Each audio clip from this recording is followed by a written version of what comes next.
On Northwest Rhoda, there are two species of shrimp. One of them is a brand new species, and this particular species has done incredibly well.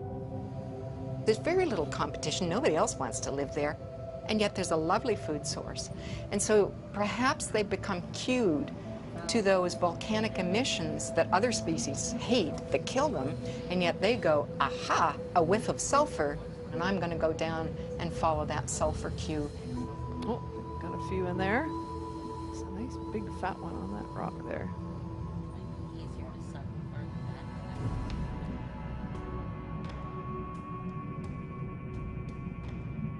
Gathering samples and recording new species, such expeditions are shedding new light on a relatively unknown world.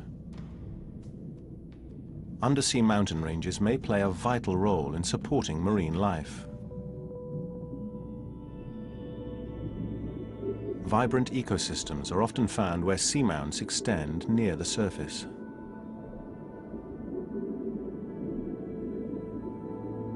Nutrient-rich waters rise up the slopes to support everything from coral reefs to teeming schools of fish. It's a process that's still poorly understood. We know more about outer space than the perpetually dark, crushingly pressurized domain of our deep oceans.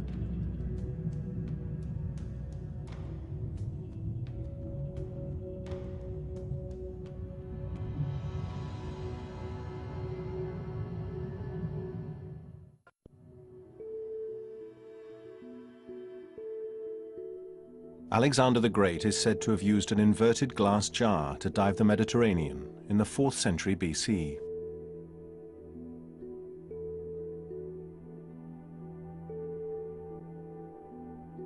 Open-bottom diving bells were still being used well into the last century.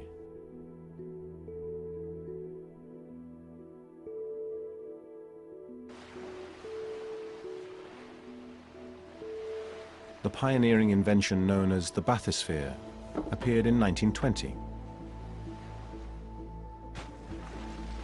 In 1934, the 2.5-ton steel ball was lowered to a depth of 923 meters.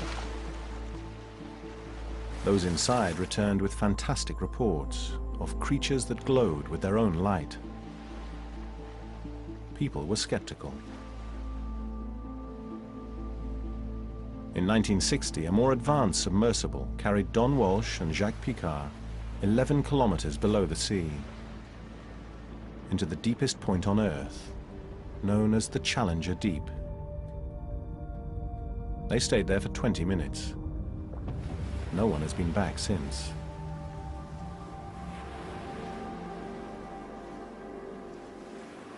That remoteness, that inaccessibility has served to protect the ocean from a great many forms of human perturbation.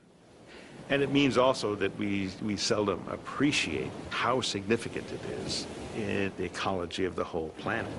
And it's home to the largest animal communities on Earth, largest in terms of number of individuals, largest in terms of number of species, largest in terms of biomass. Most of the animals on this planet live in the deep sea. Scientist Bruce Roberson has been studying deep-sea fish since the 1970s.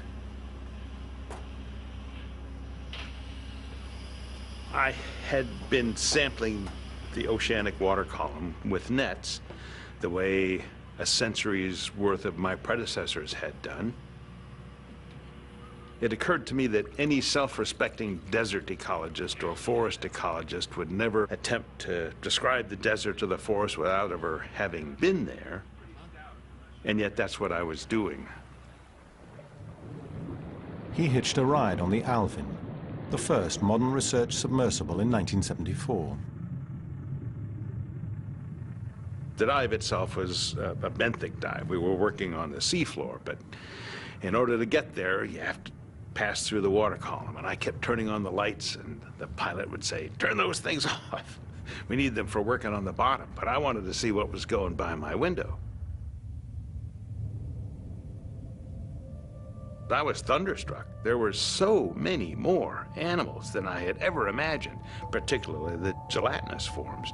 They were all over the place. They were really abundant, and they were zipping around and moving and swimming and showing all kinds of active behavior. Again, something that I was unprepared for. He still spends around 50 days a year at sea, studying the creatures that live more than 200 meters deep.